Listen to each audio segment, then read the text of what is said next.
It's Africa's misfortune, if I may say so. We are not united. We don't see things the same way. Some are afraid, some are hesitant, some are there for the interests of other people. 4. Funke Okweke, the woman who connected Africa to the internet. She left a big US telecom job, came back home to Nigeria and built Main One, the fiber cable that powers most of West African internet backbone. They said it wasn't possible, but she said, watch me and I will do it. 5. Dr. Oluyinka Olutoye. This man is a Nigerian surgeon who operated on a baby while still in the womb. And the baby still lived as we speak now. He is in the US redefining medical miracle. Imagine a man whose hands God trusted to fix life before it even started breathing. So, my brother, my sister, when people say Nigeria are only in the news for scam or fraud. Hi, Adeyemo Sunday Adeni, popularly known as Sunday Boho. I'm a typical Yoruba man. So, and I have my green card. This is my green card. Then we have our culture. That is Yoruba culture. We call it Yoruba culture. Our culture is so beautiful all over the world. So my people, we need to join our hands together to fight for our region, our culture. So because we don't need to make our culture die. Our culture is very powerful culture all over the world. Very respectful culture. I'm in Germany right now. See, I'm around the Fegesack. We call this area Fegesack. See, beautiful, see beautiful area in Germany. So my people, I'm begging you, we don't need to fight ourselves.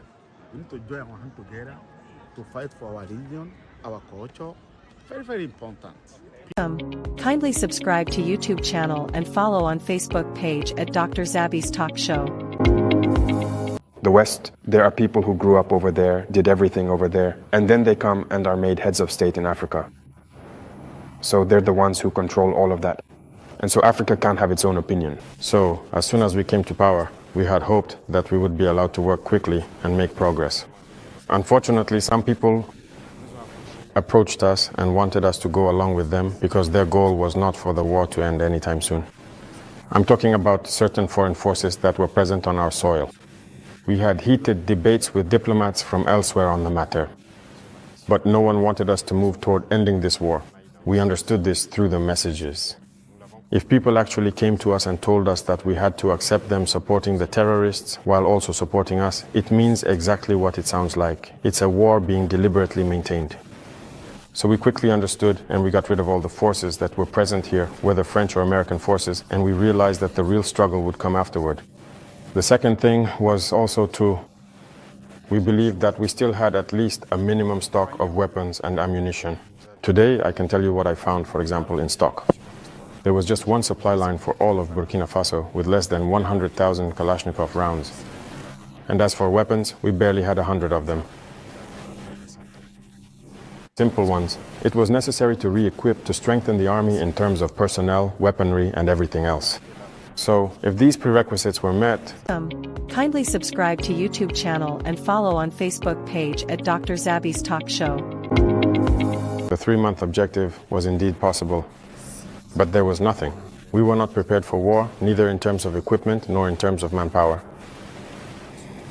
Precisely, Mr. President, as you just said, when you took power, to put it bluntly, there were more men than ammunition in the Burkinabe army. And today, where do we stand with the armament program for that army? And then, what are the signs that it is gradually gaining strength? Very well. As I said, I can't describe the whole situation as it was. It was catastrophic. And as I said, you can investigate.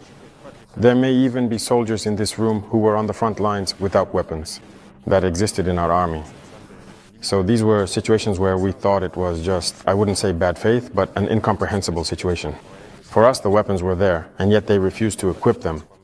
But when we were confronted with reality very quickly, we resolved first to try to arm the personnel who were present. And that's when all hell broke loose, because many powerful countries refused to sell us weapons. So we turned to those who were willing to sell us weapons. Very quickly we equipped ourselves, we recruited the VDP, and we were able to pay for everything we needed. We developed an equipment plan for build-up in strength. And as you can see, for the past 2 years now, the equipment has started to arrive. It's still not finished, and more keeps coming in. Maybe in a few days, you'll see even more new equipment being presented, which is mainly support equipment. Because first, the infantry. We had to equip them so that every man could have a weapon issued to him. That was a big challenge. We've achieved it. We keep recruiting, as you can see. Every year, we recruit between 10,000 and 15,000 men. That's a considerable effort, because when we say adversity is present, the number of terrorists increases. Because the imperialists are recruiting a lot of mercenaries who come to Burkina Faso to fight. So we have to adapt to the situation. And now we have our third phase, which is no longer about buying, but about manufacturing ourselves. And we're also working on that. So that's what building up our strength means. We need to be well equipped, but also to create a defense industry. That's very important. In a few months or a few years, we'll have our soldiers here using weapons made in Burkina. Of course. We have the intellectual capacity, there are resources. All it took was to look for them, and there you go. We're working on it. You'll be surprised, for sure. Mr. President, I must ask, can we truly win this ongoing war? Are we, in fact, going to ultimately win it? We can only win it. What else would we do? Rest assured, we're not going anywhere, and we will win this war. I told you that the threat is constantly evolving, but we are adapting. And the strength of the Burkinabe army is that it is one of the most resilient armies in the world. The pressure that Burkina Faso is under, I don't think there is any other country on earth right now facing this kind of pressure. But we are holding on, we will fight, and we are constantly adapting to the threat. And we understand where the threat comes from, how it manifests itself. That's the most important thing. And right now, I can assure you that soon we will be talking about a black albino who will appear. And you'll see. Don't ask me what that means. I think you'll understand later. The war will end, and very soon.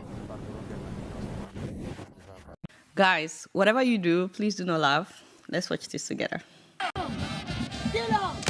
With high spirits and renewed morale, the 380 anti-phone snatching marshals marched out. Anti-phone snatching march. Jesus, I'm sorry. Let's watch it.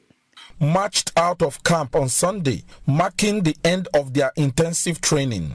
The program, launched by the Kano State government, aims to tackle phone snatching and related crimes across the state, with a charge from the commandant of the institute, Captain Mohammed Bello, retired, on the values to hold on ahead of their passing out parade.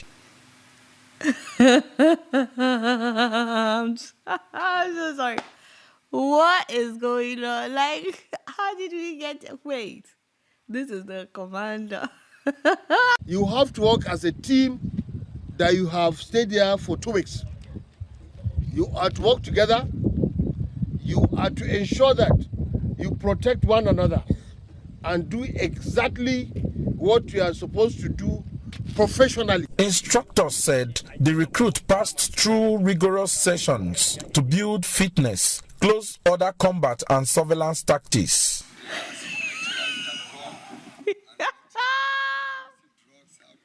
I'm sorry, God, I'm sorry. Please, I just need 1 minute. How did we get here? In 2 weeks, they learned fitness. In 2 weeks, they learned self-defense. And they learned combat. Within 2 weeks. Jesus. The kind that you need for phone snatchers, I guess. Because, what the heck? They also learn surveillance tactics within 2 weeks. There are some lecturers that come and lecture them on illicit drugs, how to identify it. And there are some policemen that come and teach them on the modus operandi of arrest. Our own part, we teach them endurance. Wait. Why do they need it? Yes. Why exactly do they need endurance? I'm sorry. Even Baba is here laughing. Why do this anti-phone snatcher Masha? Why do they need endurance to do their work? Not be to arrest not be to arrest phone snatchers. Like, make it make sense. I'm so To His Excellency, the Governor of Kano State, we really appreciate. May Almighty Allah continue to bless him and his family. Use this opportunity to say a very big thank you to the Governor of Kano State for feeding us throughout this trip that we spent in this training school, because we ate very well.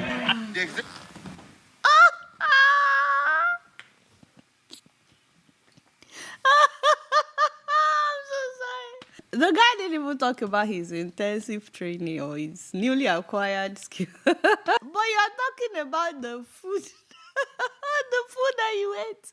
The brother said they ate a lot. He said they ate a lot of food. It looks to me, I'm sorry, it looks to me like hunger was the problem. Hunger was this brother's problem, and then he was able to join the Marshall group. He ate really well. No, in that 2 weeks. I don't know if this brother actually ever dreamt of being an anti-phone snatcher Marshall, but everybody needs food. So I don't know if this is what Kano needs right now, because even the people that are stealing the food, they want to go and sell it to buy food. But hey, they graduated 380 people. As the first batch steps into action with their exit from the camp, more recruits are expected to arrive at the camp immediately for another 2 weeks. A clear signal of the government's resolve to make Kano streets safer. There's another batch. Good. There's another batch getting ready. Guys. Kindly subscribe to YouTube channel and follow on Facebook page at Dr. Zabby's Talk Show. It's like I said, please don't laugh, because I can't even say anything when it comes to Nigeria and misplaced priority. Like, seriously, where do we start?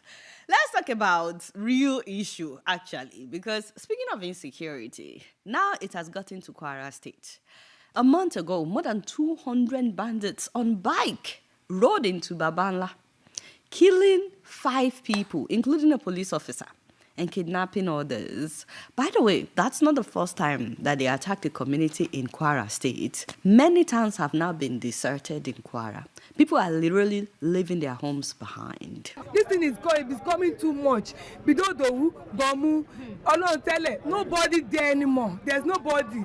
Only here that we keep ourselves. We are going tomorrow. Everybody's leaving this town tomorrow. Nobody's staying here because we don't want to die. If you hear some noise, it's my baby. He's right here. Kidnappers demanded 100 million ransom for the abducted victims. The ransom was later reduced to 50 million. The governor of Kwara went to visit Babanla. And of course, he promised that, very soon, this will be a thing of the past. But guess what? Shortly after his visit in Ko, they went back, abducted 2 more people from that same Babanla area. At the end of August, a security operation in nearby Babasongo Forest area were able to free over 50 hostages after a gun battle with the bandits. Now, despite the governor's promise, they went to Okeode, killing 15 people in broad daylight.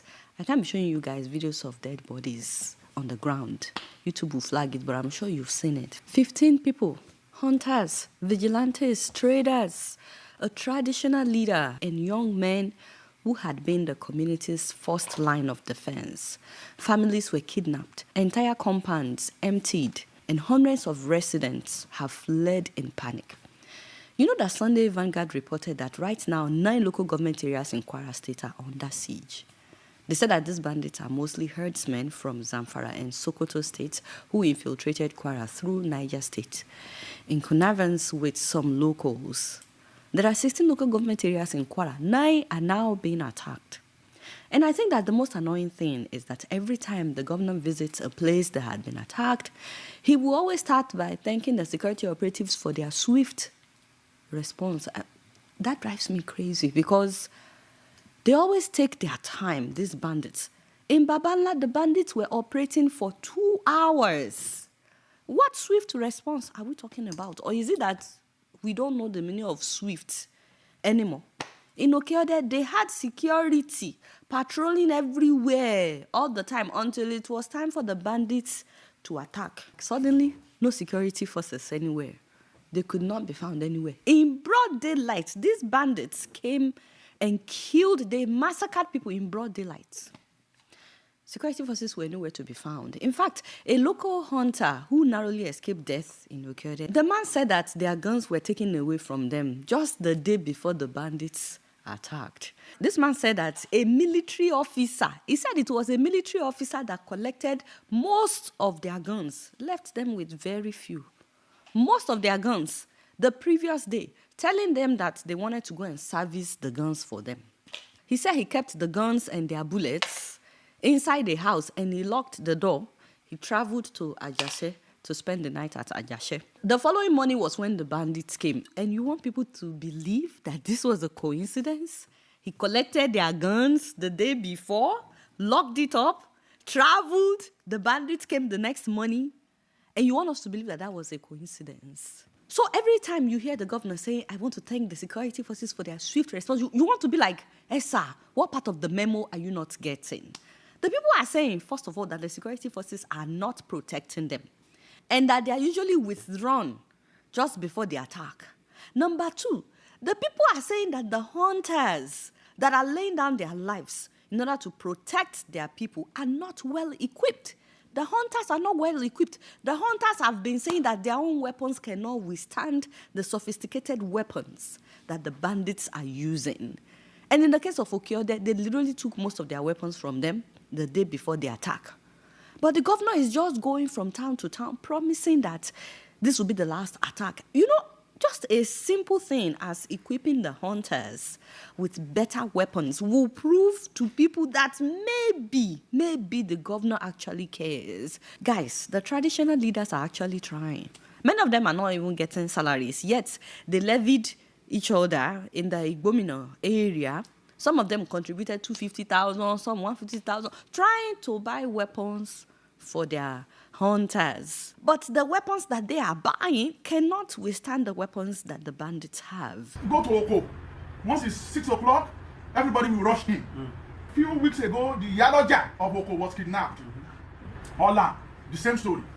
Ohun, that one is even like on daily basis. Honestly speaking, I make bold to say that the traditional institution, we are working very hard. In fact, we task ourselves. The first class amongst us, we contributed 250,000 naira each. The second class, 150,000. The third class, 100,000. Some of us even contributed more than the amount allotted to our classes to be able to make some provisions for these people. There is no way we as a people can fight this cause without government support. Guys, you know, I've spoken with some Nigerians and they will tell me, this insecurity thing is not everywhere, or it's just select parts of the country. Not anymore, guys. There is literally a huge fire burning on a mountain. This fire that is burning is huge. It is very obvious. We are all seeing it. But we are moving about every day as if it doesn't concern us, it doesn't affect us. This fire will soon get to every corner. It's not just Kwara. Southern Kaduna is still there. Benue is still there. Plateau is still there. Tinubu went to Plateau. Did you see the security that they had in place just for his visit that they could not provide for the people that are living there? If nothing touches you, because maybe you are not from any of these places, I'll play this video of some women in Southern Kaduna protesting all that is happening in their land.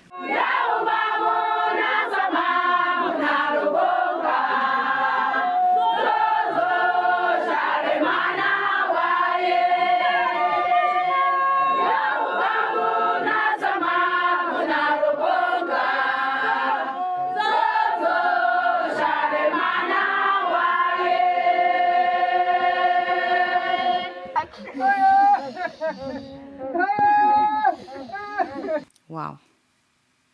Why is it that so many of us, it's only when we are directly affected that we care? Yeah. Honestly, forget about all the speeches that the governor is going about to give. People are not interested in the speeches.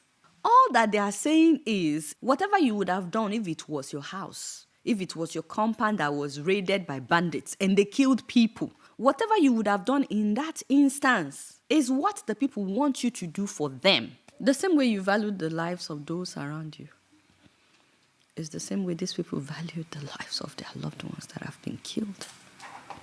People are burying their children. People are burying husbands, wives. And that's why they are not interested in all the speeches. They just want you to guarantee safety in your state.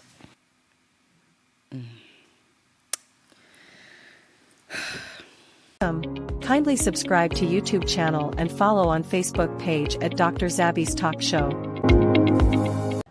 Hi, Adeyemo Sunday, Adeni, popularly known as Sunday Boho. I'm a typical Yoruba man. So, and I have my green card. This is my green card. Then we have our culture. That is Yoruba culture. We call it Yoruba culture. Our culture is so beautiful all over the world. So my people, we need to join our hand together to fight for our region, our culture. So because we don't need to make our culture die. Our culture is very powerful culture all over the world. Very respectful culture. I'm in Germany right now. See, I'm around the Fegesack. We call this area Fegesack. See, beautiful, see, beautiful area in Germany. So my people, I'm begging you, we don't need to fight ourselves. We need to join our hands together to fight for our region, our culture. Very, very important.